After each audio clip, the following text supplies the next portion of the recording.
Okay. Survey results in a particular city indicated that the mean Christmas spending per household is 870, standard deviation is 50. That's good to know, right? Determine the percentage of households between $800 and $900. Maybe I will just show you the key here. It'll save us a lot of grief here. Because it's percentage or probability, we're using Normalcdf, and they give us between, right? Like give us a start and a stop. So you're supposed to get 64.5. So go check mark if you got that. Make corrections, like as long as you use a marker, tell yourself what it's supposed to have looked like. Percentage making more of households spending more than 950. So it's 950 is your low, and 1 million or 10 million or whatever gazillion you want to put in there, followed by mean and standard deviation. That's 5.48%. Okay. Percentage of households spending less than 775. So again, 775. Let's see. 775. You got to imagine this is 775 here, spending wise, and you want everything less than it. So you got to go negative 1 million to 775, mean standard deviation. 2.87% of families or households spend less than that. Here I'm going to block a little bit here. Let's do one thing at a time. There's too much going on. So what's the z-score of a household spending 981? So for z-score, use the formula, right? Value minus mean divided by standard deviation. That's 2.3 positive. This, I didn't warn you on this one. Proportion, I haven't used it before, but again, percentage is what is meant. Okay. So 1 mark for the z-score and 1 mark for this. So see how I did that. Spending more, I went 985 to 1 million. That's 1.07. But since I had the z-score, I could have also used Normalcdf 2.3 to 1 million. But when you're using the z-score, do you remember what the mean and standard deviation is? 0 and 1. You get the same answer. So sometimes, right, the more information you have, the more options you have. Okay? 1 mark for the z-score, 1 mark for getting the 1.07%.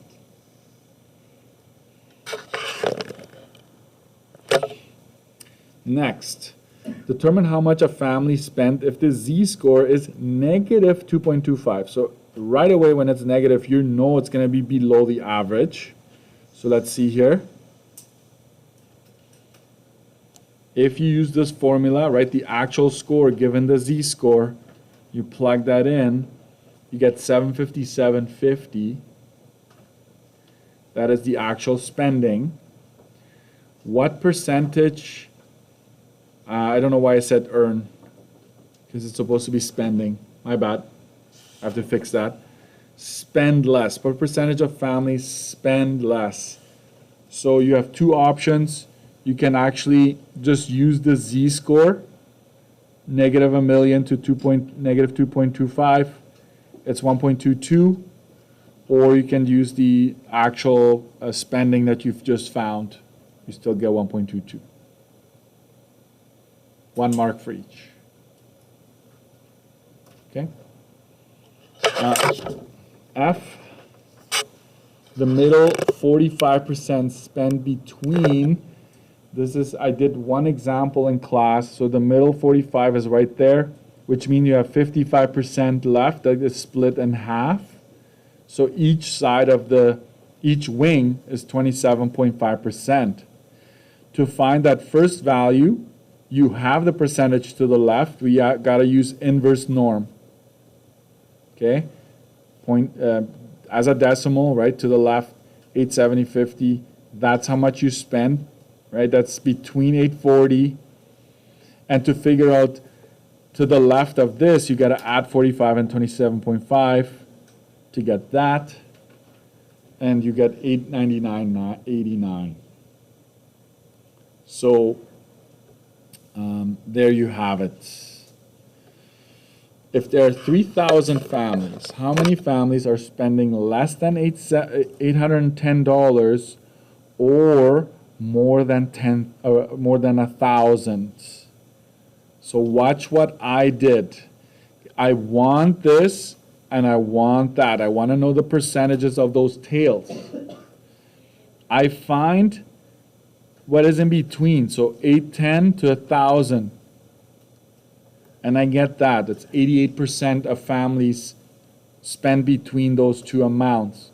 I subtracted from 1 to be left with this. This is ultimately what you should get, 11.97. That's worth a mark. Sorry, that's worth 2 marks if you did it this way. If you find the in-between, you get 1. If you find what is left, right, those tails, that is 1. And then I go 3,000 families times that, the tails, right, times those that little bit here, which is about 12%. And so you get 359 or 360. That is the third mark here. It's a little tight in terms of space. But remember, you could have done a normal CDF where you find this. You go negative 1,000,000 to 810. Then you do a normal CDF where you go 1,000 to 1,000,000. And you add these two answers together.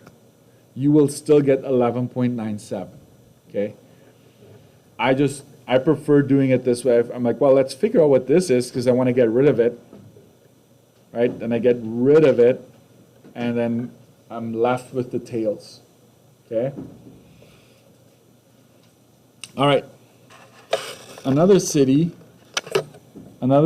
City B, has an average spending of 800 and a standard deviation of 35. Create a graph where you show both bell curves. So what I needed to see is that 800, obviously, that City B is going to be lower. City A is going to be higher up the x-axis. That I need to see. That's worth 1 mark. Then I look at the standard deviation. Standard deviation for City B is smaller. So I need to have that steeper and the taller. It has to be taller. That's the main idea. Whereas City A has to be lower. Okay, so in this case, I didn't use I should have used a legend. So what I'm going to do is I'm going to say City B is green, and I'm just going to do one of these. And so now I know that that curve represents City B. So lower down the x-axis, but taller. Why is it taller?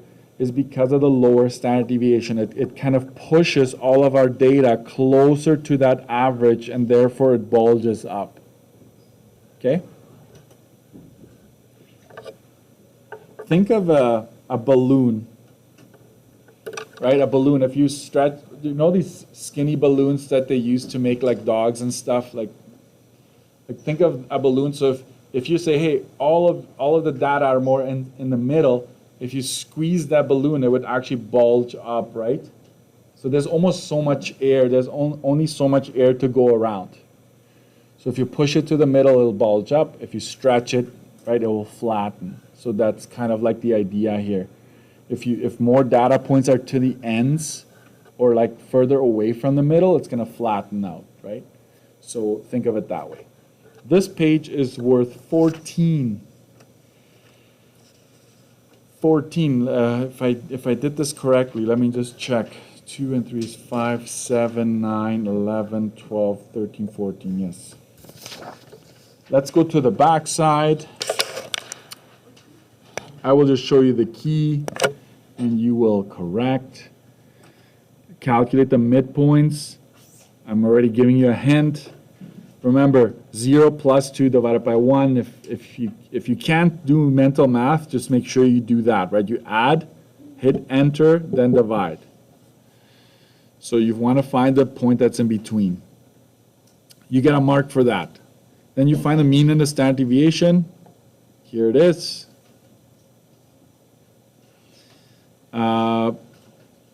State n, then explain what it means. In this case, it's all of the frequencies added up.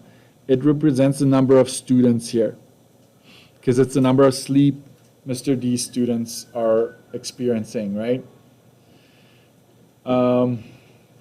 This is actually what I had collected up until this point. This is actually what students told me they're getting, which is not enough, but it is something we need to work on, right? N represents the number of students. So 40 students, that's what N represents. Next, the graph, a histogram and a frequency polygon on the same grid. And because I start at 0, I don't need a zipper. I just go up by 2. And voila, there it is. And then I connect the midpoints, right? The distance between the width of the bar, that's the midpoint. And so then you connect those and you have number of students, time, label, make sure you have units, the whole thing, and you get 2 marks if you've done that right. Next, this one I think threw some of you off, but it says here, a prestigious university requires all applicants to write an entrance exam. The average score is 76 with a standard deviation of 11.5. If only the top 10% are admitted, determine the score that you need to be admitted based on this data. What's this here? Did I add another question to you guys? Oh, yes. Okay, let's ignore that for now. So basically, if it's the top 10, look at this. I always like to do one of these. Like top 10 means like I'm giving you the 10% to the right of that score you're about to find. You need to figure out what the left is, right? That. So if you get the 0.9 in the inverse norm, you have to use inverse norm because they're not asking for percent, they're asking for the actual score. You get a mark for having the 0.9 in there, and you get another mark for using inverse norm and actually getting the score. That's why it's worth 2 marks. So if it says top 10%, it's on the right side. If it said bottom 10%, okay, now you're thinking we're over here somewhere and they're giving me the 10% to the left of it, right? So read carefully, okay? And then the last one is Mr. D's YouTube channel has between 20 and 40 views. I'm going to have that there so you can see it.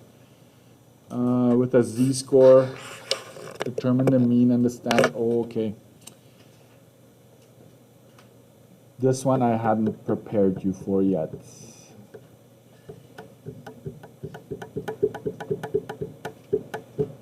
I'm just going to leave it. I'm sure some of you may have figured it out. Maybe you ChatGPT'd it. Just leave it for now, okay? If you got, I'm just going to tell you that the mean is supposed to be 17.5 and the standard deviation is supposed to be 10. If you did it right. So then at least you know you did it right. So we're going to take that off the total. We're just going to make this out of 22 instead of 24. Oh, it is 22 already. I have changed it to 24 because of that extra question, but it stays 22. What was the back? Hold on, let's figure out the back. Let's do this right. The back is worth 8. The back is worth 8. 2, 4, 6, 8, yes. So 8 and 14 is 22. So 22 marks in total. Make sure you have your name, the date,